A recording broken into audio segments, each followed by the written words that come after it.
How's everyone doing here in San Diego?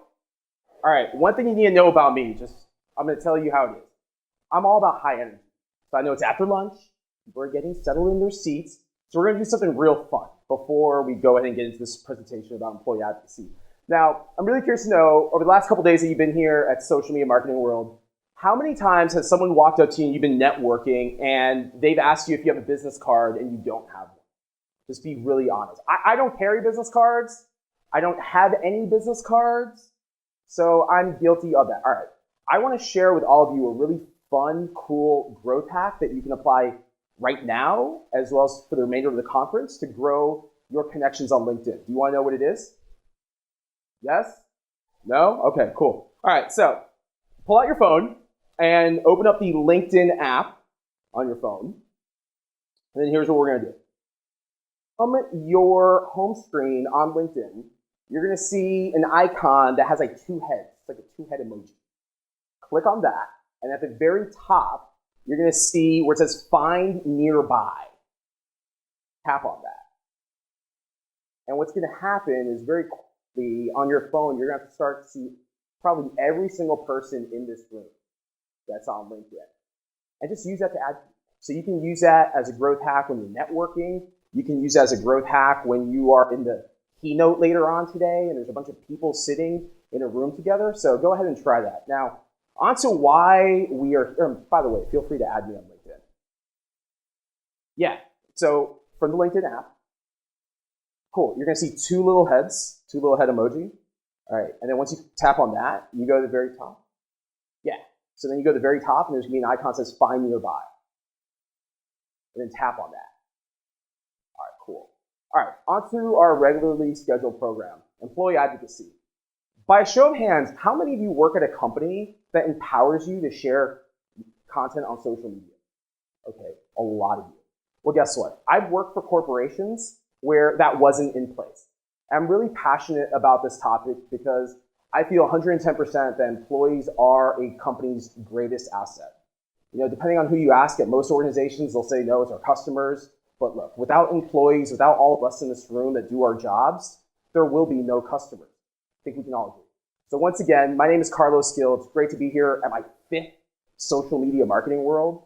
It's great to be here with all of you, and I'm going to spend some time over the next 30 to 45 minutes teaching you how to roll out an employee advocacy program at your companies. And you see some of the logos here on the screen. I've had the pleasure not only of working for Winn-Dixie, Save-A-Lot, LinkedIn, and BMC before starting up my own company, but at all 4 of these brands, I was also instrumental in working with teams that launch employee advocacy programs. Now, before I jump into it, I want to invite you to connect with me over on LinkedIn, Instagram, and Twitter. You can find me at CarlosGill83. Now, we're in a really weird space. I think we can all agree. Social media continues to evolve. It's becoming harder to get engagement nowadays. And I have this picture of the world record egg that took the internet by storm just a couple of months ago. This photo right here on Instagram has received more engagement than any other photo in the entire history of Instagram. More so than Nike, more so than any Walmart post. That's pretty crazy when you think about it. But when I look at examples like this, what comes to mind is that as consumers, not as marketers, but as consumers, we've all learned how to tune brands off. No different than we've learned how to change the channel on TV or on the radio, because why? We don't want brands to serve us ads. We don't want to be sold to. And this is where I want you to start thinking about who the real voice and face of your brand is. Because let me tell you something, if a picture of an egg that has no brand at all associated with it can get more engagement than companies that are worth billions of dollars, that's a problem that needs to be addressed. Which brings me to this point here. All of our brands are stranded in this giant digital ocean. And what do I mean by that? Well, every one of us here in this room, I would imagine, we have a presence of some sort on social media. Granted, we're at a social media conference. But besides our personal brands, our corporate brands all have a presence on social media. And every single day, we as consumers, we as marketers, as brands, we're making all this noise. So in the year almost 2020, I think we can all agree, it's really hard to stand out online. You agree? It's not easy. You have to have content, you have to have budget for ads. It's not easy at all. So let's just address the elephant in the room since we are at a social media conference. This is your audience on Facebook. 1% or less of your community today is consuming your content on Facebook. This is pretty consistent across the board for a lot of companies, a lot of brands. In the work that I do now, owning a digital marketing agency, I'll sit down with chief marketing officers and they'll say, Carlos, we have, from one client of ours in financial services, they'll say, we have 30 million likes on Facebook, but we get such low engagement. What can you do? And I always go back to employee advocacy because every company has within their own confines influencers. And those are the employees. Starting with people at work on a factory line. Last night I was at dinner with a gentleman that works for Mitsubishi Motors, and he was telling me that they assemble everything from cars to TVs. I said, imagine when your next item comes out, your next widget, whatever it is. Imagine if the employees that assemble those items are able to share content that's already written for them, that is already packaged up for them just to hit a button and that content go out on their Facebook. I think we can all agree it's probably more impactful than sending out a press release when a new item from your company or a new service drops. Now, see this pop up here. So it brings me to my next point, what is the role of a marketer today? From my perspective, a marketer isn't just someone that works in marketing. A marketer is the brand. A marketer is the face of the brand. Think about this concept. Think about yourself in your own roles. How many of us here in this room at some point have ever tweeted out or done an Instagram story of what it's like to be a day in the life of our shoes? Good, bad, or indifferent? See a few hands. I'm sure at some point someone here has felt compelled to share a picture of anything from like the coffee machine at work to things that happen at work that are really personal to you. Once again, as marketing professionals, you are the brand. Now, I go back to a statement I said before, employees are a company's greatest asset, and social media can go a long way to ensure that your employees as advocates are the most powerful source of marketing for your company. Now, the good news, and also bad news, depending what way you look at it, is that your employees are already speaking about your brand. You might not know this. You look at brands like Walmart, and you go to Instagram and type in hashtag Walmart employee, and you will literally see hundreds, if not thousands of photos, again, good, bad, or indifferent, of Walmart employees speaking about their employer. With no rules or regulations, no guidelines, but it happens.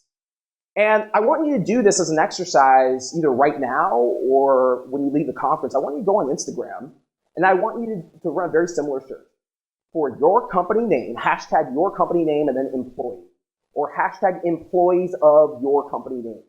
Some of you are going to be really shocked at what you find. You're either going to find employees that embrace your brand, or you're going to find employees that really don't represent your brand in the best light. You look at a brand like Starbucks, and if you go on YouTube and just type in Starbucks employees or Starbucks baristas, there are literally videos that have thousands, if not millions of views. Again, some employees are speaking favorably about the brand, and then other employees, like an example that I'm going to share with you here in just a moment, that aren't speaking as favorable about the brand.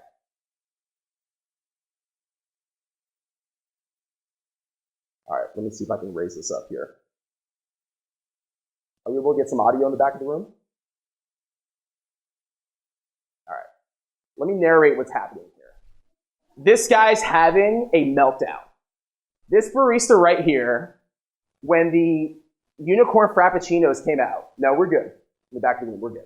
So when the unicorn frappuccinos came out about 2 years ago, first of all, my daughter at the time had me go to 6 Starbucks, and I couldn't even find these damn things. I was pretty annoyed. This barista in Colorado was so frustrated by how many unicorn frappuccinos he was having to make in one day. I'll go ahead and play this back for you one more time.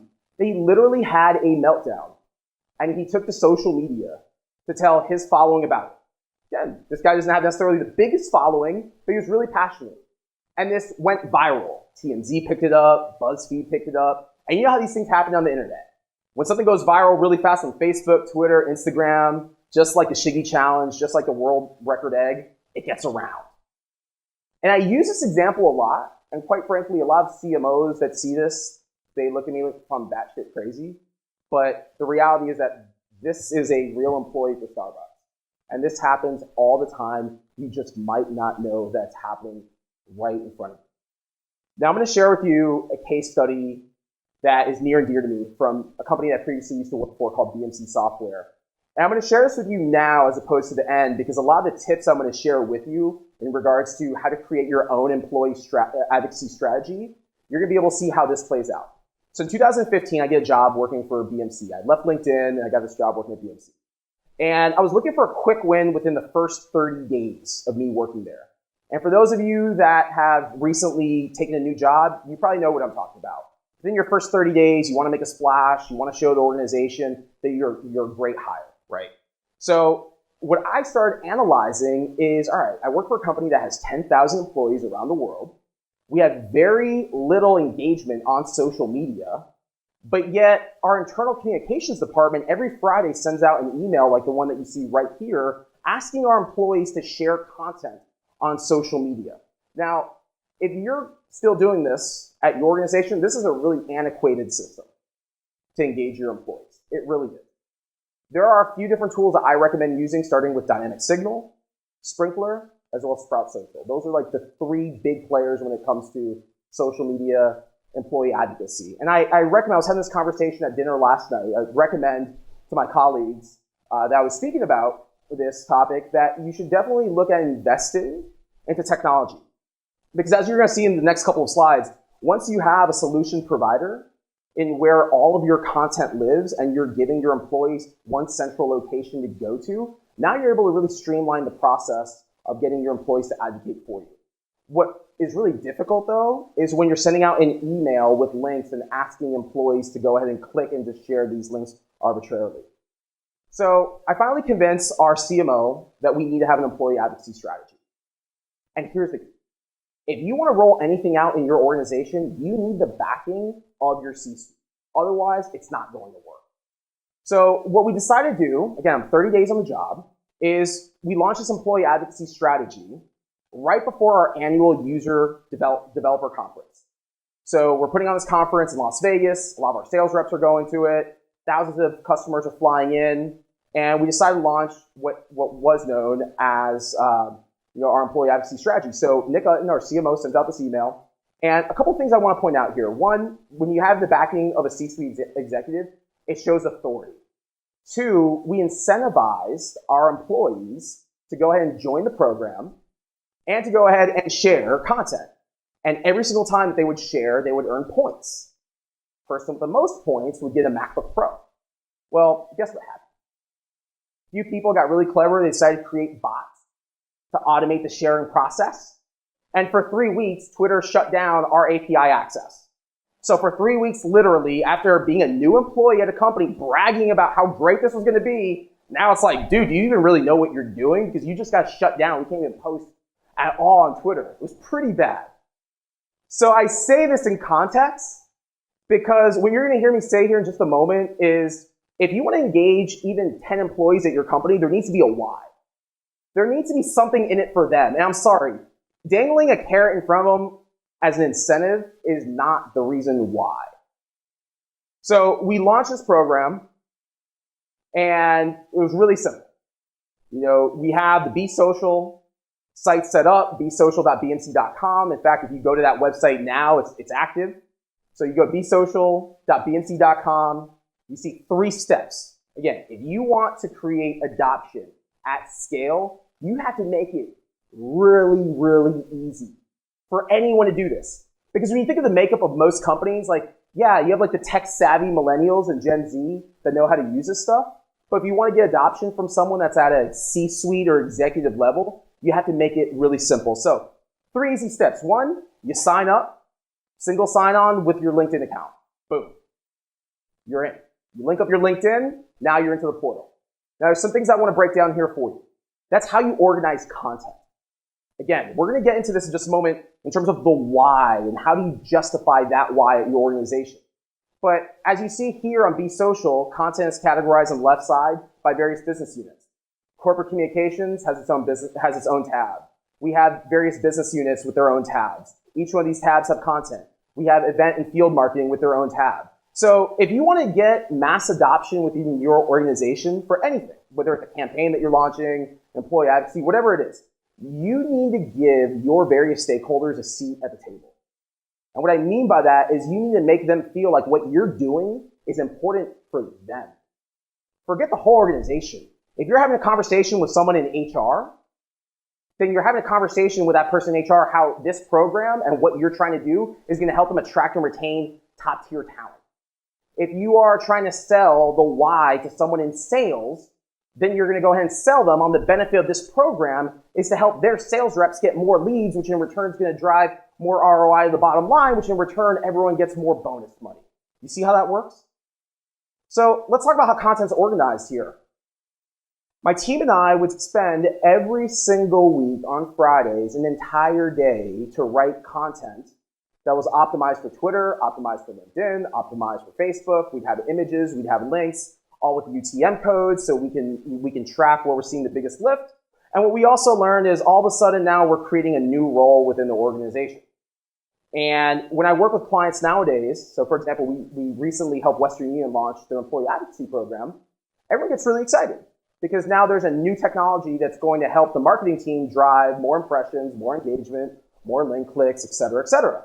But what happens is when you have to write and curate content in order to keep a platform fresh, that's a new added role and responsibility. So you need to think going into this is who's going to be like my champion or my Sherpa internally that's going to not only create awareness, but get content from various business units already written and optimized for social. And that's really challenging. Now, let's talk about why employee advocacy. Why is this important? First of all, let's face it, your employees are already speaking about your brand. And they're active on social media. One way or another, your employees are active on social media and they're representing your company every single day, even if they are not purposely speaking about your company. How many of you on your Facebook profile self-identify where you work? Almost everyone in here. Almost everyone in here, I would imagine, has a LinkedIn account. I would imagine if I had to ask each and every one of you, at some point or another, you're posting content about what you do for a living. It's natural. So because your employees are already speaking about you, embrace that. Second is with a strategy and technology in place, you can control what's being said publicly. The biggest hesitancy that I've heard over a decade now, ranging from human resources all the way on up to a chief marketing officer or a CEO, is that they don't want their employees to speak about them on social media because they're afraid of what their employees will say or might say. Which is why I'm going to tell you, it's all about putting tools before rules. I'm going to repeat that. Put tools before rules. When you give someone a tool to use that already has content written for them and is optimized for social media, you're now making their job a lot easier. And guess what? You're able to now drive people down the path that you want them to go without having them make things up on social media. So you're probably asking yourself, well, what sort of content am I going to ask my employees to share? Well, I put that back on you. What makes your company great? What makes your company unique? And I'm not talking about sales. I'm not talking about products. I don't want to hear any of that. Your employees don't want to hear anything about that. Has your company won any awards? Is your organization doing anything on a civic level in the community that's worth bragging about? You know, I know a lot of companies are, oftentimes they'll make donations to different nonprofits. They have a big local presence in the markets where they do business. They might sponsor an athletic team or two. And then what happens is that when you have a group of employees that goes out and does, let's just say, charitable giving or some sort of activity, then that content typically gets written up into an internal announcement, right? For those of you that work with companies that do this, and then that content goes up on an intranet, and then no one outside of the firewall of that organization will ever even learn about what happened. So that's what I'm trying to say. Start thinking about what makes your company a good place to work at and somewhere that people would want to do business. Now, the next point that you see up here is that employee advocacy does a few things for you. One, it helps drive awareness for your company. I know working in corporate social media, that's really, really hard to get to pay attention to you when you're constantly driving sales in front of people, when you're constantly promoting a product, you're constantly singing your praises of how amazing your company is. Again, people don't want to hear that shit. They're completely tuning it out. And the reason why we're having this conversation today is because, once again, employees are the new marketers. They are the new faces of the brand. So if you're facing a challenge like, how do we get more people to pay attention to us, start thinking less about how you're going to get more people to watch your brand's page on Twitter or on Instagram, and start thinking more, how can we get more brand mentions and increase our share of voice? Because the name of the game here, ladies and gentlemen, isn't how you can grow the biggest Twitter account or how you can grow the biggest Instagram account. This is almost 2020. The name of the game is, how do you own market share when it comes to share of voice? That's what I want as a marketer. That's what I want for my clients. Own share of voice. So if I'm working with an IT brand that sells cloud-based solutions like BMC, I want that brand to rank the highest when I work with a partner like Brand24 to see where that brand ranks. Again, it doesn't matter where the content's coming from. The next is growing sales. Let's face it, we're all in business for something. And that's what? To drive ROI. But how do you do that? How do you get buyers down the path to purchase? And that is where your employees endorsing your brand to their own friends, family, and network expands your reach beyond just having a brand account. And I just want to say something obvious. I see this happen a lot today. A lot of brand marketers are being hired into jobs, and they're taking over social media platforms that are a complete nightmare and a shit show. And what I mean by that is they're taking over social media accounts with bot followers. They're taking over social media accounts that get zero engagement, but yet you see 100, 200,000 likes on Facebook. The way you course correct that in this era nowadays is to focus on the much smaller following, focus on the person that actually has people paying attention. And what you'll find is that's your customers and that's your employees once again. The next bullet that I have here is that by having an employee advocacy strategy, you're able to empower your employees to have a voice that matters as part of your organization. You know, who wants to work for a company that has such strict rules in place that you're not able to tweet on the job and you're not able to post on Facebook during working hours? Do any of you work at companies that have those restrictions? I see a lot of heads nodding. It sucks, doesn't it? I work for those companies. It sucks when I have to use my iPhone to have to circumnavigate the firewall of the company just to do my job. So employee empowerment is something that I know here in marketing we don't hear a lot about, but in the HR space you do. Employee empowerment is something that you will start hearing a lot more tied to social media, especially through topics like this. The next and the last in terms of the why is whether you're in B2B or B2C, people trust other people. People buy from people. You know, I make a lot of impulse decisions of stuff I see, just crap I see on social media. Not because it was an ad. Because when I see a Facebook ad in my feed, it's like, all right, I'm going to keep swiping. But I make impulse buying decisions because I'll go on Instagram and I'll see a buddy of mine with a pair of Yeezys, and all of a sudden I want to have a pair of Yeezys. You know, it happens. That's how sales happens nowadays. It's word of mouth marketing. So let's talk about employees as storytellers. Let's shift away from the why, because hopefully you have a sense now that this is important. But going forward, brands will need to hire employees who have storytelling skills. Now, hear me out on this for a moment. A lot of brands over the last 5 years or so have started to depend highly on influencers and influencer marketing in order to create a short boost of relevance. What do influencers really have that brands don't have? It's not even followers, because brands can run paid ads and grow their followers. So I don't even buy into that notion that's because they have this massive following. No. Creators have a very specific skill set that most marketing professionals instinctively don't have. And that's the ability to pick up a phone and be engaging. I think going forward, you will start seeing companies hire employees that possess naturally that skill set. Next is identify who in your organization is passionate about social media. You can do this in a variety of ways. One, you can run surveys. So by running employee surveys to find out who's actively engaging with your brand's social media content, who's sharing content, you can find out who's passionate. The next is use social listening platforms. I'm sure most of us in this room invest in some sort of social listening platform. Start using those tools to run searches, very basic searches for your company name and employee, literally. Company name, employee, and see what comes up. And you will start seeing that there are employees that at some point tweeted or Instagrammed or Facebook about your brand. Those are the people that you should be reeling in to make them the storytellers for your brand. Next, develop a guide or criteria of what you expect for anyone that does a takeover of your Instagram account or Snapchat account. So let's talk about Instagram stories, because that's really what's hot right now. So chances are you're going to identify employees are really passionate about your company and are passionate about social media. And what you're going to do is you're probably going to work with those employees to do what's known as an Instagram story takeover. And what I would recommend is that you just give that employee not necessarily a rule book, but you give them a playbook on some things to keep in mind. So storyboard out the content, have a beginning, middle, and end. Have a purpose, be intentional for what they're sharing.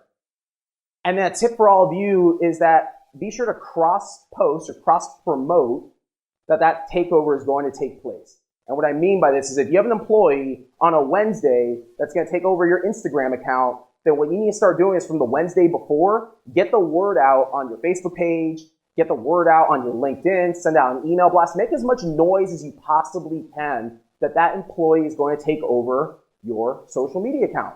Now, another tip for you is day in the life content. This is the low-hanging fruit. If you're sitting there asking like, well, what sort of content can we encourage our employees to post? Think about what would be perceived as being sexy for those on the outside. And oftentimes it could just be, what's it like to work at this company? Like, I'll use Southwest Airlines as an example because they've done a good job at this. Southwest has done a good job showing what it's like being the people that load your luggage onto the plane, onto the people that are checking you in and taking your ticket. So that's what I mean. Like, you can take the various silos of your organization and you can break that up and start creating content around these silos. And I'll give you an example of a brand that historically has done this really well, and that's Warby Parker, through Snapchat primarily. And you can see here how Warby Parker scheduled in advance a Snapchat takeover with one of their employees, and then you can see how they cross-promoted that content over on Twitter. Now, the question that's going to come up over and over again is, why does this matter? Because you will go to an executive in your organization, I see a head nodding right here, and you will say, I heard this Spanish guy named Carlos Gil, social media marketing world, tell me how amazing all this stuff is and we need to do it. And you know what they're going to say? They're going to look at you and say, why? Why should we do it? So I'm going to tell you why. First of all, it's critical that you meet separately with your organizational silos. Separately. You will have to sit down with your head of sales. You will have to sit down with your head of HR. You will have to sit down with your head of PR. You will have to sit down with your head of marketing. You will have to sit down with a lot of people individually. Now, here's the good news. All you need is one corporate sponsor for you to be in business. Just one.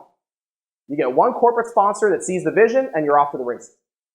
And what's going to happen is that once that business unit starts seeing the value that you're bringing to them, now all of his or her peers and colleagues at executive level are going to want that for him. When we started at BMC, there was very little adoption. It was mainly just a tool that marketing was using to be able to, in essence, get more engagement on social media. At the end of my 2-year run there, literally executives wanted to have a presence on there. They wanted their executive assistants to be sharing content. Everyone, sales had a seat at the table. HR had a seat at the table. The next why aligns with what I just said, and that's developing a strategy. So what you're going to do is, as you're having these conversations internally, you are going to develop a strategy for each one of these silos. And what I mean by that is each one of your organizational silos will have a specific strategy in terms of how employee advocacy benefits them and how their own team members leverage the tools and the playbook that you designate and create for them. But it's really important that you develop a strategy that's individual. Next, and like this is going to be key, and this is going to make your job 10x easier. And that's assign a lead at each one of these business units. I like to refer to them as partners. Like, I've never really liked that terminology of business unit. I just call them partners, right? You run social media for a brand, you have several partners. Those partners have different functions and roles within the organization. So those partners that you align with, they have resources. So you take those resources. So for example, if you're working with HR and you have those HR resources write content for you, you take sales resources and you have those sales resources write content for you. What you don't want to have happen is what I encountered working at BMC with a 3-person social media team. That every single Friday, we were stuck having to shoulder the load and write loads of content just to keep our Be Social platform fresh. Now, in order to drive internal adoption, not only do you need to meet individually with leaders, but what you do need to do as well is you need to schedule training sessions with each one of these groups. So again, I'm going through a lot in a very short period of time. I just want to stop right here and let all of you know, this is a lot of work. Let's just address the elephant in the room. This is not like signing up for a buffer account and all of a sudden now you're in business. This takes a lot. And maybe that's why they asked me to do this talk, because of the fact that I've been able to do this, and now I know how that playbook works. But what you need to do is, once you're off to the races, you need to literally train people, and not we're going to do a webinar and hope that people show up. No, I'm talking about legitimately, you need to schedule individual meetings. So the way I would do it at BMC is, if I wanted to get 1,000 sales reps in the organization, and there's sales reps in Israel, India, England, San Francisco, New York, guess what? At 2 a.m. in San Francisco, I'm on a webinar for a team in India teaching those sales reps how to use the platform, because that's how you get adoption. It's training people on an individual level. Now, categorize your content based on your partners or the business units. So remember the example that I shared before. What we did is we had content categorized specifically by business units. Do the same thing at your organization. That way, when people log into the platform, they're not searching for what to share. They just go immediately to what's relevant to them. And they have content to share that's of relevance. Now, before I open up to questions, I want to go through this checklist and then a few key takeaways. This is going to be really important. I'm going to go through this fast. First of all, prior to launching enterprise-wide, you need to select a group of test users in order to pilot what you want potentially hundreds or thousands of employees to do. I was having this conversation last night at dinner with my friend here in the front row, who's currently in the process of doing that pilot. So what happens is, once you do a pilot with a select group of employees, now you have a basis that you can build off of. You can know, do your employees even care about this stuff? That's going to be the first thing that you're going to know. Second is, how cumbersome is this for you and your team? Which is where you start thinking about adding a technology or a service provider to handle this for you. The next is, get feedback from your beta group on what they like and don't like. So if you're using a platform like we used at BNC, get feedback. And then apply that feedback to be able to make some tweaks. So initially, a couple of things that we did at BMC before we launched is you could sign up with single sign-on with LinkedIn, Twitter, and Facebook. And guess what happened? Employees were paranoid because they saw that Facebook icon and they thought if they signed up with their Facebook account, that now all of a sudden HR would have access to look into everything about them and know all their dirty secrets that they kind of conceal within Facebook Messenger. So when you do a beta, you can remove all that friction. And in this case, we removed single sign-on with Facebook and Twitter, and we just immediately went to LinkedIn. The next is align with corporate communication. So remember before, at the beginning of the presentation, you saw a screenshot of my old CMO, Nick Utton. So same principles apply here. What you want to do is you want to get an executive sponsor to endorse this strategy or this program, and then you want to have an internal announcement sent by them. The next is create an FAQs document. Because what you don't want to have happen is all of a sudden people know you as the social media manager or social media director at your company, and now you're just fielding emails all single day from people that are like, well, how do I sign in? Or how do I do this? Or what happens after I schedule a post? Or what happens? You want to mitigate all that, so you want to have an FAQs document that's going to address all these potential questions up front. And that can live on your intranet. That can be sent out as an internal announcement. The next is align with HR to ensure that new employees on day one are being trained. So think about this. Most companies have a new hire orientation every Monday, once a month. So as new employees are being onboarded to your organization, you want to ensure that they're joining your employee advocacy program. Key takeaways. And that is, first and foremost, what is the value that you're providing to your organizational silos? If you cannot tell a chief HR officer the so what, if you can't answer that question, you're not going to get adoption from them and their team. If you can't answer the why does this matter individually, you will not get adopted. So go into the various meetings with an open mind of what's the value that social media brings to this part of your organization. The next is content must be easy for employees to access and share.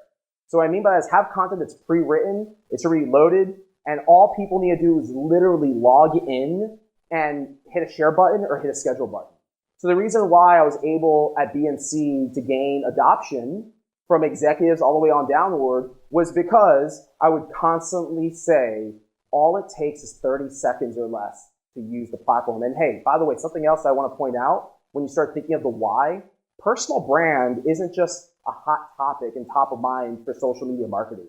Personal branding is top of mind for most people at most companies. Because if they're putting themselves out there in social media, that helps them stay competitive in the workforce. Let's just be very honest. So that's another potential why as you're selling the value of employees sharing on behalf of an organization. Next is assign an internal lead to manage the program and update the content weekly. If you launch a program for employee advocacy and employees log in every week as you're instructing them to do, and there's not fresh content on there, I guarantee you your adoption is going to very quickly decline. Next is keep employees motivated with incentives, including C-level support. Now, I don't necessarily advise for you to always dangle a carrot of a prize, because again, you will have some slick employee that sets up a bot to gamify your program. But there are some subtle ways that you can incentivize employees, like an extra PTO day, lunch with your CMO or dinner or a gift card, something that's more small. So there are ways that you can provide incentives. And the last is regularly report established KPIs. Every single executive that I know is a data geek. Give your C-suite as much data that you possibly can to report on why employee advocacy matters for your organization. So let me fill you in on something. If you want to get more budget for ads, if you want to get more headcount, if you want to get more resources, then show that the work that you're doing works. Real basic, pretty elementary. But what you're going to be able to measure by having employee advocacy strategy is increased website clicks, increased impressions, increased share of voice, even increased sales. So before I open it up to questions, I want to go ahead and share with you an all-new ebook that just dropped yesterday. It's called The Survival Guide of Social Media in 2019. You see the instructions here on the screen. Go ahead and send a text to the number that you see. You'll get that ebook to you. One of the chapters in the ebook, it's a really easy ebook. It's like 17 pages. One of the chapters is dedicated entirely to employee advocacy. So with that, I want to thank Social Media Examiner for inviting me to present to all of you. And thanks to all of you for joining this session. Round of applause for Carlos. That was awesome. All right, we have about 2 minutes for Q&A, and then certainly in the hallway after. Yeah, absolutely. If you guys have any questions, I'm going to be in the hall after this session's up. All right, I see someone right there. Hi. I do a lot of event marketing, and so we'll do like talent announcements where I want all of staff to post the same thing. Do you recommend any tools that do that? Sprout Social and Dynamic Signal both have a mobile app component. I really recommend one of those. Sprout's going to have a much more affordable price point, quite frankly, than Dynamic Signal. Okay. So once you have that mobile app, you'll be able to send push notifications as internal announcements. And the cool thing about it is you can turn on or off if that announcement is shareable. Perfect. Thank you. Yeah, you got it. Hi, we've got Dynamic Signal. What are your thoughts on rehashing content that's posted on the corporate channels versus creating net new for employees to share?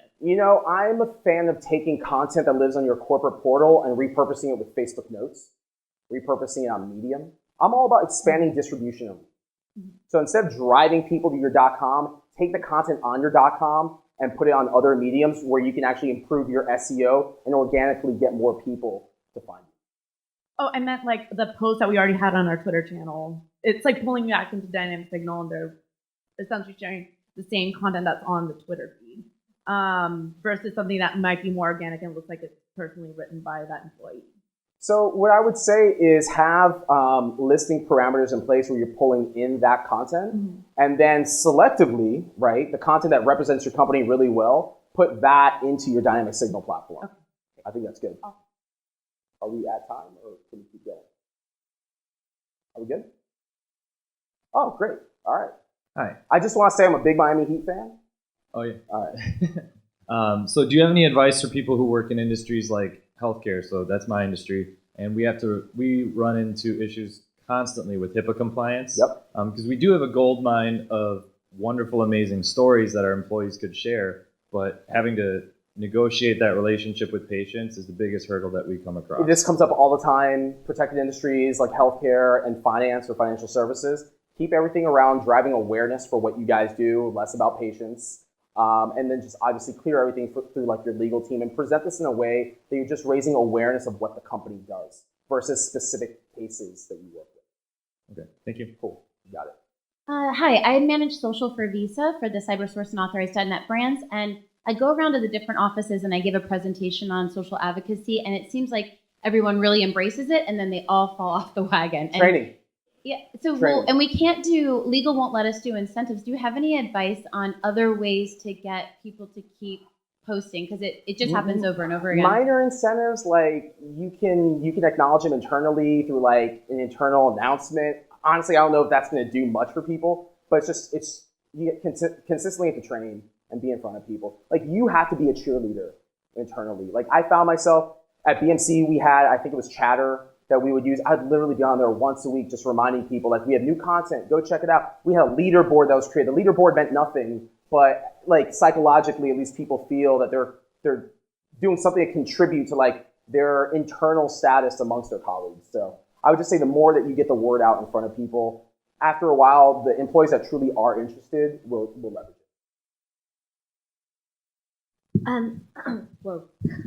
So I work for a regional airline, so we partner with mainline airlines. So one of the challenges that we have with organic employee advocacy that has no control is representing not just our brand, but other brands of our partners. And so how would you suggest integrating a program like this where what you do integrates not just your brand, but other brands, and sometimes getting them on board in addition to your own company? In that case, it's tricky. You would just have to create your own portal for that brand specifically. Is that what you're alluding to? I guess so. If so, an employee would be advocating for us plus a contracted partner.